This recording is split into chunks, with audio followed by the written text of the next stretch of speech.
Hello guys, स्वागत है आपके अपने चैनल एस्पेक में। आज हम राजस्थान राज्य व्यवस्था की सीरीज के चैप्टर नंबर 3 पर बात करने जा रहे हैं, जो कि है राज्य सूचना आयोग। ठीक है, स्टेट इन्फॉर्मेशन कमीशन। सबसे पहला प्रश्न ये बनता है कि ये संवैधानिक संस्था है या वैधानिक संस्था। तो ये वैधानिक संस्था है। ठीक है, राज्य सूचना आयोग का गठन कब हुआ, क्यों हुआ? तो देखो, सूचना का अधिकार अधिनियम यानी आरटीआई एक्ट 2005 के तहत ऐसा प्रावधान था कि हर राज्य में एक सूचना आयोग की गठन होगा। उसी के तहत राजस्थान राज्य सूचना आयोग का भी गठन हुआ, जो कि 13 अप्रैल 2006 को हुआ। तो यहाँ से एक प्रश्न बनेगा कि राजस्थान राज्य सूचना आयोग का गठन कब हुआ। तो 13 अप्रैल 2006 को। मुख्यालय कहाँ पर है इसका? जयपुर में। अब इम्पोर्टेंट बात यह है कि जो आरटीआई एक्ट 2005 है, इसके तहत संविधान के किन अनुच्छेदों पर प्रभाव पड़ता है? तो अनुच्छेद 19 जो कि स्वतंत्रता का है, और अनुच्छेद 21 जो कि जीवन जीने का अधिकार है, तो उस पर प्रभाव पड़ेगा। ठीक है, अब इसके संगठन के बारे में बात कर लेते हैं कि राज्य सूचना आयोग में संगठन कैसे है। यानी एक अध्यक्ष और 10 सदस्य होते हैं, जिनको आप सूचना आयुक्त कहते हो 10 को, तो और एक को बोलते हो मुख्य सूचना आयुक्त। इस सूचना आयोग की जो है मतलब नियुक्ति करने के लिए नोडल एजेंसी कौन सी है? तो वो है डीओपीटी यानी कार्मिक एवं प्रशिक्षण विभाग। ठीक है, अब एक प्रश्न यहाँ से इम्पोर्टेंट बनता है कि कौन सा वह समाज सेवी था या कौन सी वह समाज सेवी थी जिसका सर्वाधिक योगदान रहा आरटीआई एक्ट लाने में? तो वो थी अरुणा राय।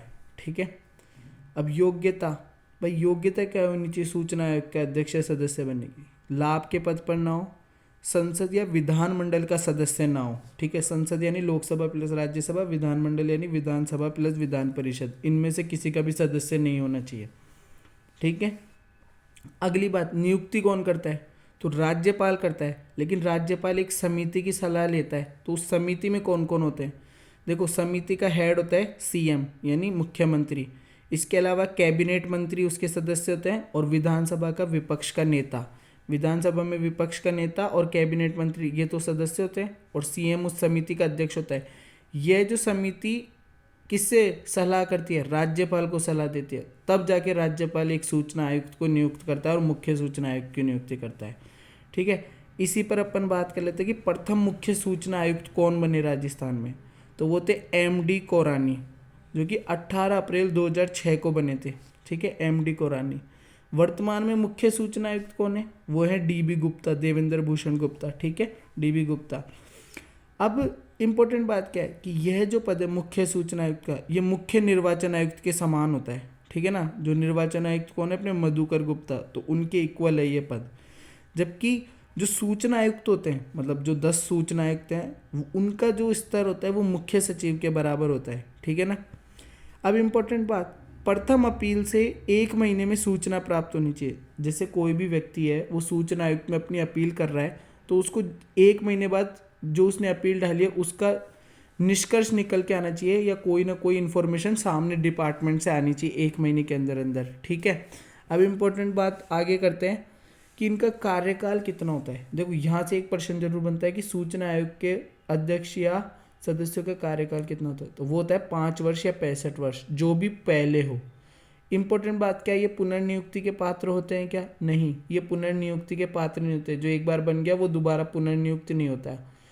जो सूचना आयुक्त होते हैं 10, वो प्रमोशन पाके मुख्य सूचना आयुक्त बन सकते हैं। ठीक है, पद मुक्ति हटाएंगे कैसे इनको? भाई कदाचार या अक्षमता का आरोप लगता है तो राज्यपाल द्वारा सुप्रीम कोर्ट में जांच भिजवाई जाती है। जब सुप्रीम कोर्ट की जांच में दोषी पाए जाते हैं तो इनको हटा दिया जाता है। दूसरा कारण है, जांच के दौरान इनको निलंबित कर सकता है राज्यपाल। ठीक है, राज्यपाल इनको जब जांच चल रही हो इनके ऊपर, तो इनके पद से निलंबित कर सकता है। अब आ जाओ भाई, सूचना आयोग के शक्ति व कार्य क्या है? तो देखो, आयोग का दायित्व क्या है कि वह किसी व्यक्ति से प्राप्त जानकारी व शिकायतों का निराकरण करे। ठीक है ना, मतलब कोई भी अगर डिटेल चाहता है तो उसको उपलब्ध करवाए।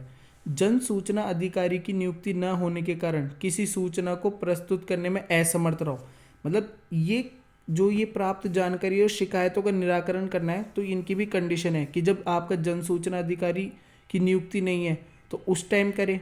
ठीक है, उसे चाही गई सूचना देने से मना कर दिया हो तो फिर उसकी शिकायत करने, मतलब उसने कोई सूचना मांगी है डिपार्टमेंट से और उसे मना कर दिया गया हो, तो उसके बारे में उसकी शिकायत का निराकरण करे कि इसका क्या सॉल्यूशन हो सकता है।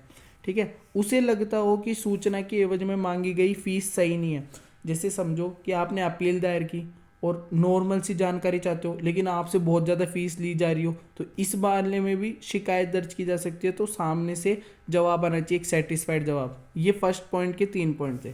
अब सेकंड पॉइंट पे आओ, यदि किसी ठोस आधार पर कोई मामला प्राप्त होता है तो आयोग ऐसे मामलों की जांच का आदेश दे सकता है। ठीक है, ये वैधानिक संस्था है, ऐसे जांच वाच इनके अधिकार में नहीं होता, लेकिन अगर कोई ठोस आधार पर कोई मामला इनके पास आता है तो उसकी जांच का आदेश दे सकता है।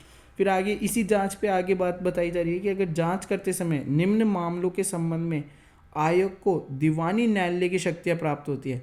कौन कौन से मामले देखो, जैसे किसी व्यक्ति को साक्ष्य के रूप में प्रस्तुत करना हो यानी गवाह के रूप में, कोई दस्तावेज मांगना हो, एफिडेविट के रूप में कोई साक्ष्य प्रस्तुत करना हो, या फिर किसी न्यायालय या कार्यालय से सार्वजनिक दस्तावेज मंगवाना हो।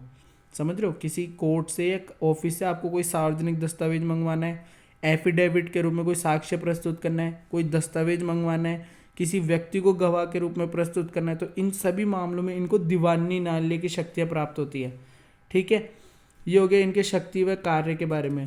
अब इम्पोर्टेंट बात कि राज्य सूचना आयोग अत्यधिक शक्तिशाली व स्वतंत्र निकाय है। ठीक है, यह राज्य सरकार के सार्वजनिक प्रतिष्ठानों, वित्तीय संस्थाएं, कार्यालय व अन्य निकायों से संबंधित हो उन सभी मामलों की जांच कर सकता है सूचना आयोग। ठीक है, अब इम्पोर्टेंट यहाँ से एक प्रश्न बनेगा कि यह आयोग अपना वार्षिक जो रिपोर्ट बनाती है वो किसे भेजती है। जैसे कई विभागों की जो रिपोर्ट होती है वो राज्यपाल को जाती है, लेकिन इस आयोग का अपना वार्षिक रिपोर्ट राज्य सरकार को जाती है, जबकि कई में राज्यपाल को जाती है। ठीक है ना।